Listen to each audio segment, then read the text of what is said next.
So, to our first live view from the Boundary for 18 months, and I think you'll agree it's certainly worth the wait. A comedian, actor, writer, TV presenter. You'll know him as the star of Jonathan Creek.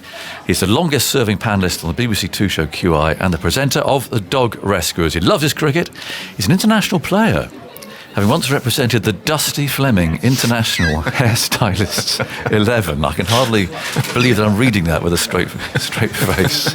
A very warm welcome, Alan Davies. Hi. Lovely to have you with us. Thank you for having me. It's amazing to be up here. I mean, I didn't really realise quite how high up this is. Yep. This is a bit vertiginous.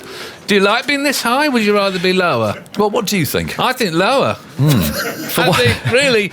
I mean, when they're at the far end, the tiny little men running in, yes. but you definitely can't see the ball. My cousin is an architect. He's in Australia. Ray Brown. I don't know if he'll be listening. He might be. But could be. Could be. And when they had the Olympic Games in Sydney in 2000, his company built big buildings, and and for fun, they decided to do a design for an Olympic stadium, and the biggest design they could. Ended up with 200,000 seats potentially, and in the last row of the seats, if a game of football was going on, one more row would have meant the ball was invisible to the naked eye. And that was the limit of the... and that's how I feel up here. I feel you cannot see the ball. The only way you know where the ball is if the slip fielders are moving. If the slip fielders move... They started doing that thing years ago, didn't they? When the ball went past you, if you were kind of in the inner ring, yes. You'd throw an arm up. And pretend you got it. To illustrate to the guy in the boundary who's picking his nose and chatting to people that it's coming his way. And that was the only way. But yes, other than that and also, it's hermetically sealed up here. It's like a library. So when people are waving their 4 placards, although there haven't been many of those this morning. No, they haven't. You can't hear the noise. No, we've got our window, though, and the atmosphere does come in. To answer your question, I would rather it was sort of the other way around. So we were downstairs, and the written press boys were up here because we are quite high for judging. Why are they so grumpy, those journalist types? What they can be? They're so grumpy. It's the same with the football ones. That was my job. I wanted to be a football reporter. That's what I wanted to do. I went to college to do media studies, which was a new thing in the 80s.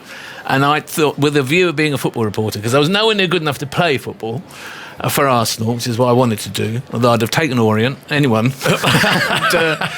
And there I got into doing drama, which was part of the course. Part of the media course? It was part of the media course. Was it? Right. It was drama O-level. And I started doing acting and trying to be funny on stage, and I got into comedy there. Right. And I'm glad, because the comedians I know, I mean, many of them are a bit bonkers, but they're good fun. Yeah. And the football writers I know seem to hate football and writing about it. Well, I hope some are listening. I'm the only one. I'm quite good friends with Martin Samuel, who's a wonderful writer. Oh, yes. He's got a great sense of humour. We see him sometimes here. He loves the cricket as well. Yeah. Well, come on, let's talk about your cricket then. First of all, I mean, what is this team? What is this Dusty Fleming International Hairstylists 11? I mean, did Vidal Sassoon take the new ball? I mean, who are we talking about here? Arthur Smith, the great Arthur Smith. He's been on here.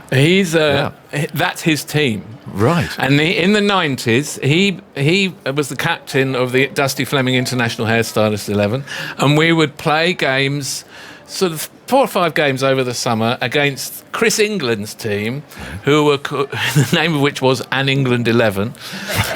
And Chris England took it very seriously. He's quite a good batsman. Right. And his team were all dressed in whites. And we looked like the circus had turned up. And the reason it was called Dusty Fleming International Hairstylist 11 was because there was an advert on at the time on television with somebody on set, usually an actress on set, on a film set, and they'd say, cut, and her hair would be in a mess. Right. And then it would cut to a picture of Dusty Fleming, who was a real hairdresser. Oh, he was a hairdresser? Running to the set to save the girl in distress. Right. And the caption would come up on the screen saying, Dusty Fleming, International Hairstylist.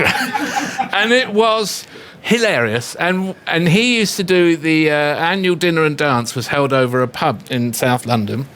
And he would do a very funny speech. And one year, he got a montage together of all of Dusty Fleming's television commercials, some of which had been dubbed into Spanish, which I don't know why that made it funnier. but it just was, sometimes when he ran in, it would be in slow motion. And one year they decided to do it. He used to do awards, and my favourite award was best catch taken while smoking. Right, yes. And that had only ever happened once. Someone was smoking in the outfield and the ball came towards them, and they dropped the cigarette and caught the ball, which was hilarious. But the one year he did best hair, and I'd been on set filming Jonathan Creek that day. Right.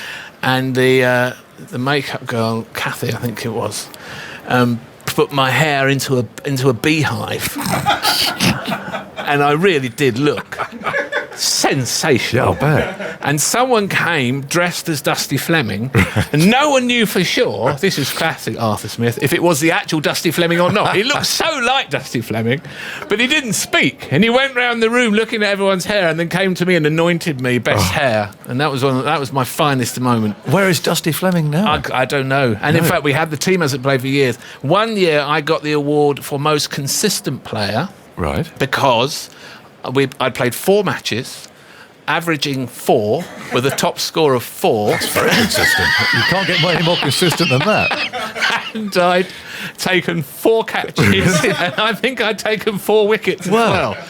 But the reason I used to get in and try and hit a 4, and then once I'd got my 4, I didn't take it seriously, I should have. No. It's about not getting out. As batting, there are 2 types of batsmen. There's ones who want to score runs, and there's ones who don't want to get out. Yeah. And I was one of the former, and not good enough.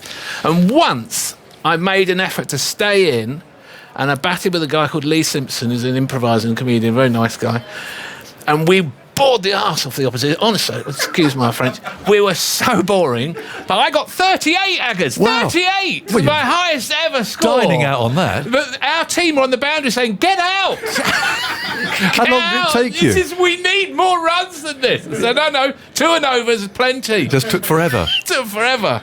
But I really enjoyed it. And once I kind of, this feeling of actually getting in and being in and feeling comfortable, this was alien, you know. Phil Tufnell tells a great story of the one time when he felt in. Really? It was here at Lord's.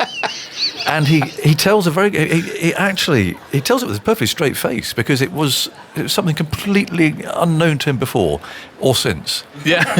This one day when he felt in. And it happened to you. But it can happen. Yeah. Not very often. And he could have probably done it more often if he'd applied, you know. I watched Jimmy Anderson. It's funny because he's, you know, the greatest bowler, isn't he? Just the most brilliant bowler and fielder, and just everything about him. I love him. But he's terrified of the ball, isn't he? When he bats somebody, he's terrified of it. Yeah.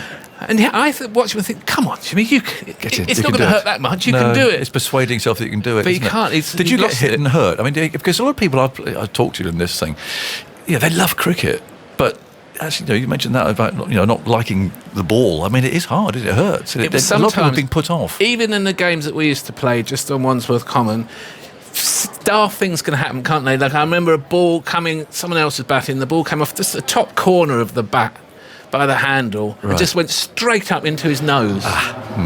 Off to hospital, you know. Someone else got a broken finger. Even in a silly tough dolly game, the ball is hard. So you're a spectator rather than the player. Very much so. Yes. I mean, are there any more highlights to report other than your 38? I mean, were there any other startling performances? No. I was quite good in the field. Yeah. I didn't mind the ball coming to me. That's important. I would, when I was in the field, I wanted the ball to come to me. But when you're playing with a load of comedians, though, it's actually quite funny out there. There are lots of really sort of funny lines being shown. I mean, I think the sledging is quite high quality. Well, the thing is, there were 3 or 4 of them who took it seriously. And you only need 3 or 4 people taking it seriously to ruin it for everyone else. Yeah. And I'd say this to all people who play cricket. If you take it too seriously, you are spoiling it for everyone else. Keep it to yourself. Right. But one guy, we had this guy called Matthew Hardy, who was an Australian comedian. And one time, Hugh Grant played for an England 11 sometimes. Is he we would, I don't know, because I wasn't there when he played. Oh, that's a shame. I think he was quite a good batter. He looked the part. Very handsome in his whites. He looked great in his whites. But at the time, this is how long ago it was, his girlfriend was Liz Hurley. Yes. And so Arthur would say to Chris, have you invited Hugh? Because one time I was told Liz Hurley had turned up in hot pants and had transformed the afternoon. Yes. Really improved everyone's mood. But she only came down once. But Hugh Grant supposedly had been approached by Madonna and had declined. And Matthew Hardy was on the boundary when Hugh Grant came into bat and shouted out, "Get this bleep out." He turned down Madonna. Which, that was really funny. I quite like to see Hugh's face, actually. I mean, it's a good sledge, isn't it? And from the boundary, I mean, really, the whole of Wandsworth Common heard it. Yeah, and a unique one. I can't imagine it could have been shouted at any other moment. I think, I don't know if you agree, but sledging is best done in an Australian accent. Even if you're English and you're sledging, they invented it. Oh, look, you just have to throw that in. They invented it. It's okay when it's funny, but when it's not funny, it's not. No, there's difference in sledging and insulting. Yeah, I'm just getting into someone's head a bit. Yeah. But I just suppose that really happened in your game. So, okay, we're now the Spectator. Yes. What is it about cricket then that you really love? Why do you come and pay your money and come and watch? I don't know. You have to be. I suppose you have to be hooked when you're a kid, don't you? I was brought as a boy to Lord's, and I remember Alan Knott was my favourite because he was called Alan. Oh, yeah. And, is that the only reason? And he wasn't bad, He's quite a good keeper. He was a brilliant keeper. And he looked like he never ate anything at all. No. I mean, he was skeletal, wasn't he? He was also quite eccentric. So maybe that appealed to you.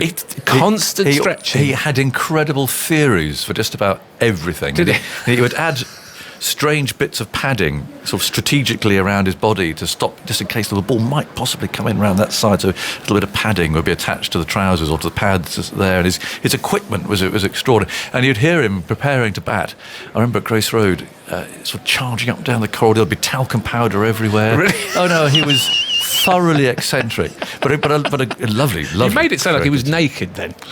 But he might have been, actually. Come to think of it. In fact, it probably was.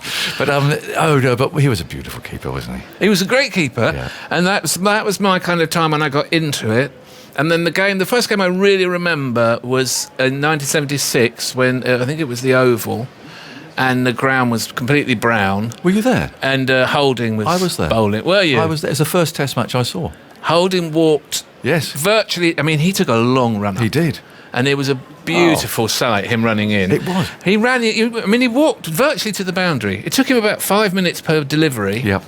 And then he would run in, and no one had helmets. No one even really had proper chest pads or anything. The speed of light on a flat pitch. And you really got the feeling that there was quite a lot of controlled rage in the West Indian bowling. It was channelled, wasn't it? It was very channelled, very focused. But so where were you sitting that day?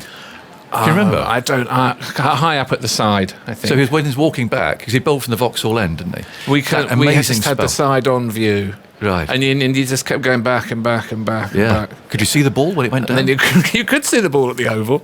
No.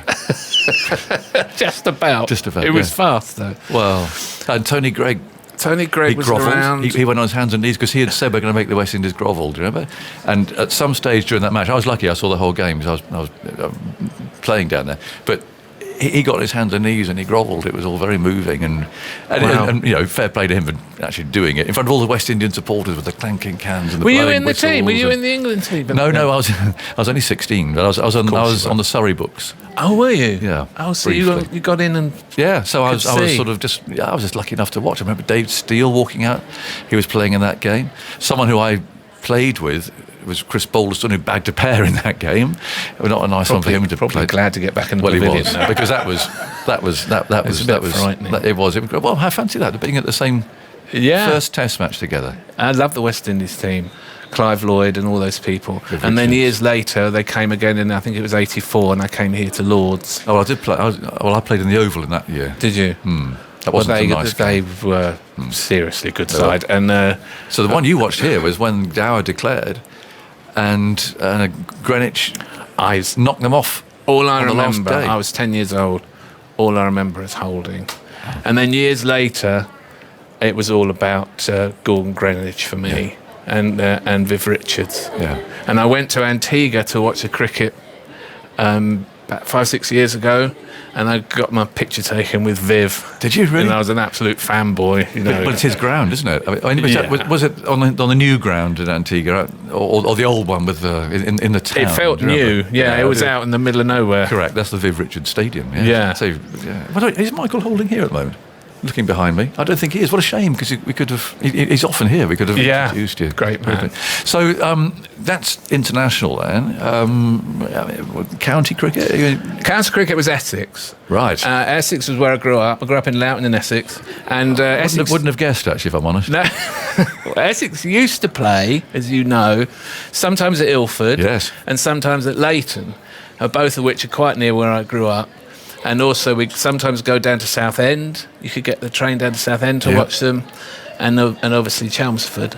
And at the time I was growing up, when I was a schoolboy, it was Graham Gooch and J.K. Lever and Keith Fletcher, and Golden they were years. a really good team, you know. Yeah. And Gooch was a great, great hero, but my favourite was J.K. Lever, who, interestingly, and I did write an article for a cricket magazine about this, quite the resemblance to J.K. Rowling, J.K. Lever. Same hair. Really? Same initials.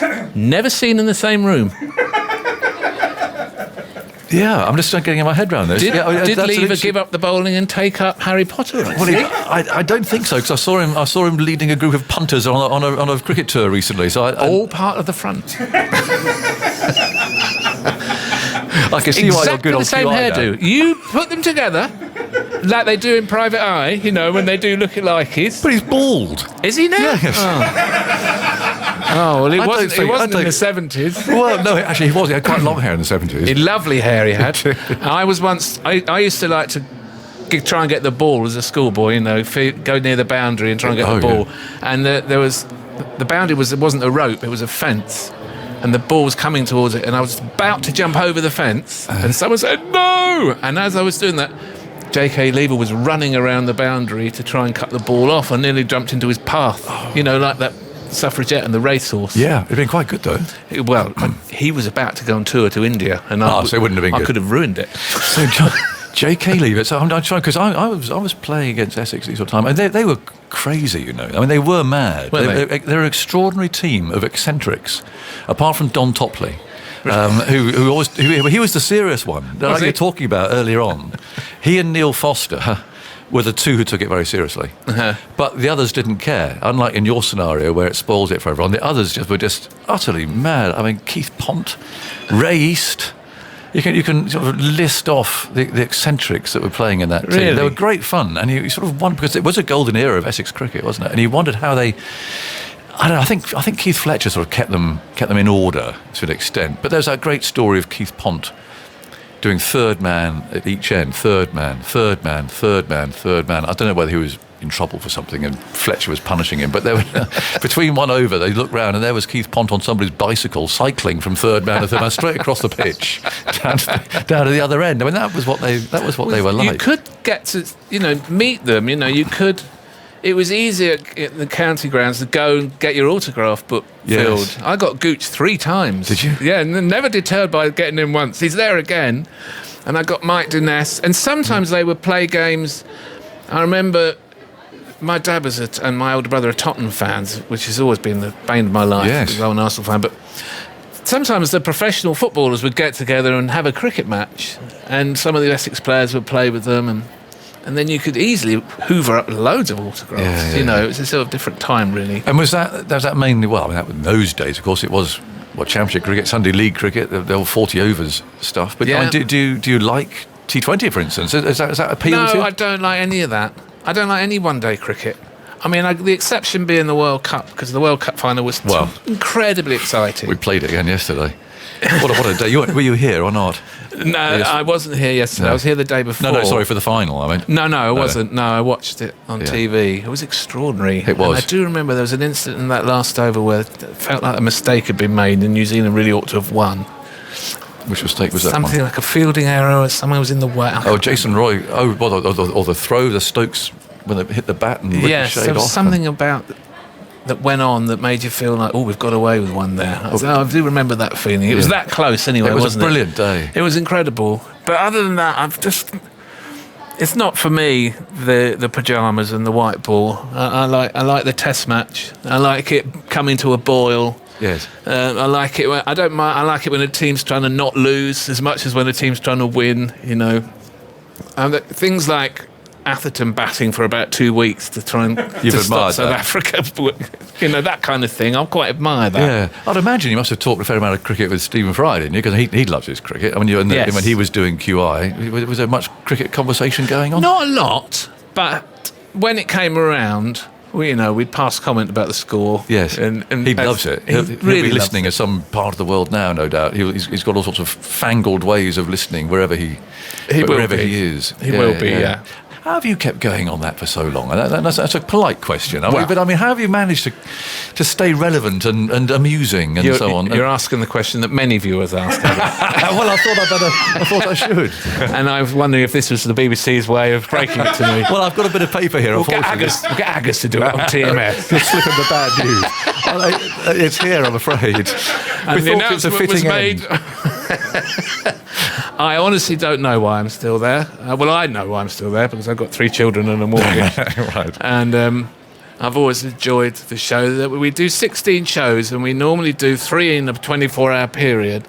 Okay. And we record one in the evening, then the next day we come back and do 2. With different people? Yeah. And by the time you're doing the 3rd one, you're really in trouble. You can't remember what's been said before. You're making references to things that were said in the afternoon the day before. Sure. It's a bit too much. Yes. But we got a whole new bunch of comedians on now.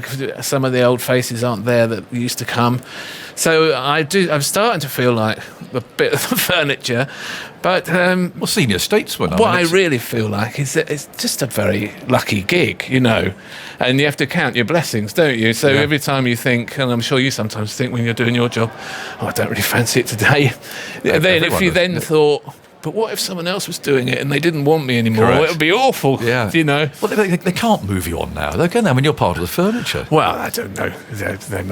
They might, but at the moment I'm still there. I remember doing Jonathan Creek once with Caroline Quentin, and we were a bit tired, and we'd gone a long journey to this location. We'd been there for hours.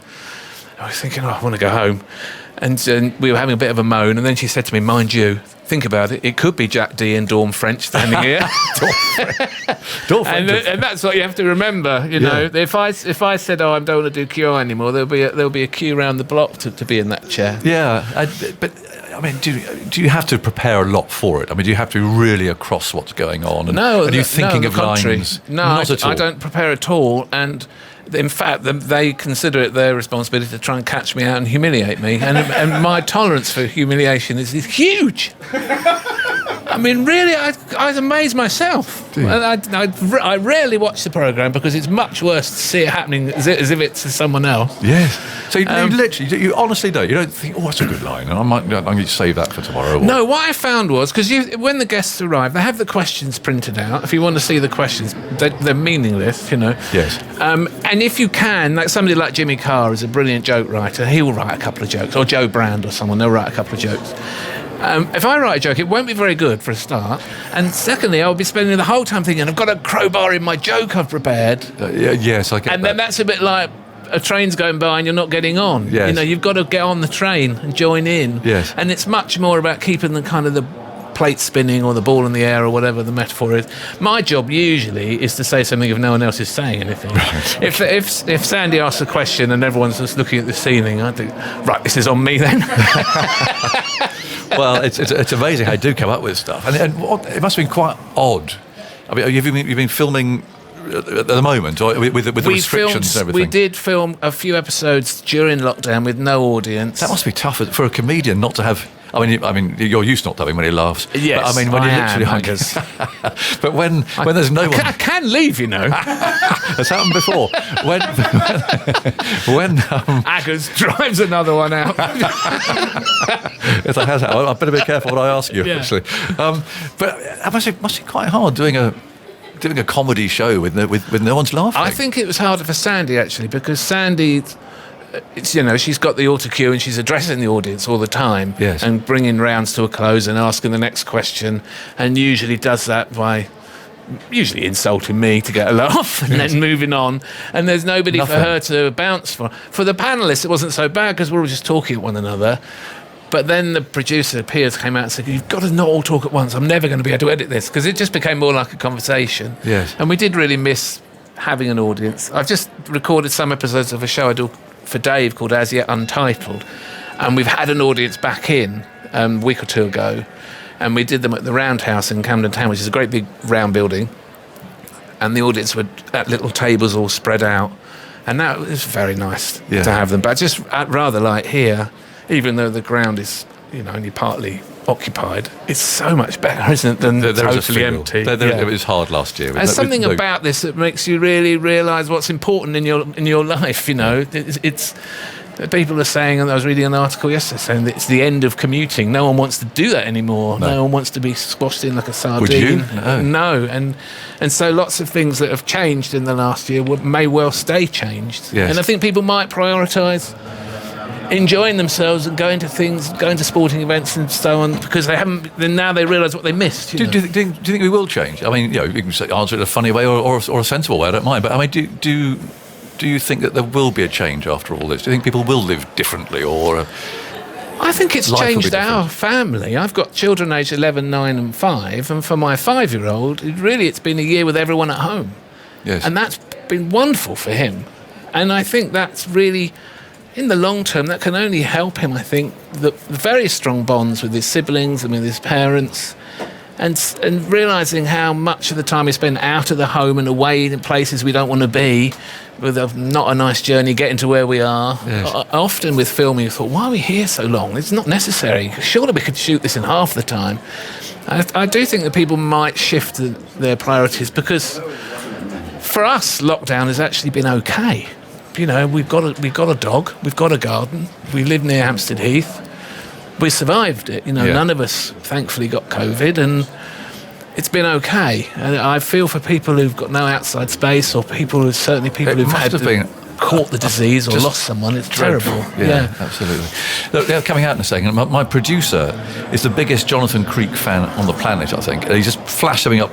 Please ask if there's going to be any more. And I only discovered this the other day when I heard you coming on, because for some reason I missed it. I don't know why I did. And so I went back. Once again, Aggers, an example of your sound judgment. No, I'm cross that I missed it, because I watched 2 episodes to see what it was all about. And Jim Bowen was in one of them I watched, actually. A great cameo. Well, it was a brief cameo, but he was there as a sort of a grumpy critic. But what a lovely, gentle programme. It's a great show. It really is. It's something you can just sit and watch. It's a lovely show. I mean, we last made one in 2016, and that was 20 years from the first one we made. Wow. And David Renwick, the writer, is... I don't know if he'll do any more now. Probably not. But the Would thing you is, like to do some more? If he did write one, he wouldn't tell anyone anyway. Right. So Okay. He doesn't reveal it until he's written it. Was he writing it for you? I mean, Not originally. No, exactly. And lots of people auditioned, and I really came to it very late in the day. He wrote the part for Caroline Quentin. Right. And then after the first series, then he started to write words that I could say. Well, you said, I can't believe that lunch has gone like that. Thank you for coming in, Alan. It's been lovely to thank you for you've been having me. Absolutely great fun. Terrific. Thank you. And hang around and enjoy the view. I will. And I must just say, for my publisher's sake, that my memoir is out in paperback this week. Just ignore him. So if I can plug that in while we're... Well, I'm just going to ignore that you just plugged before. it. Did you see that I did that? I did that. That was one of the more brutal, obvious plugs that we've had I in this actually box. said, I am now going to plug my product. You did, and I couldn't stop you. Good luck with it. I hope it goes well. Thank you.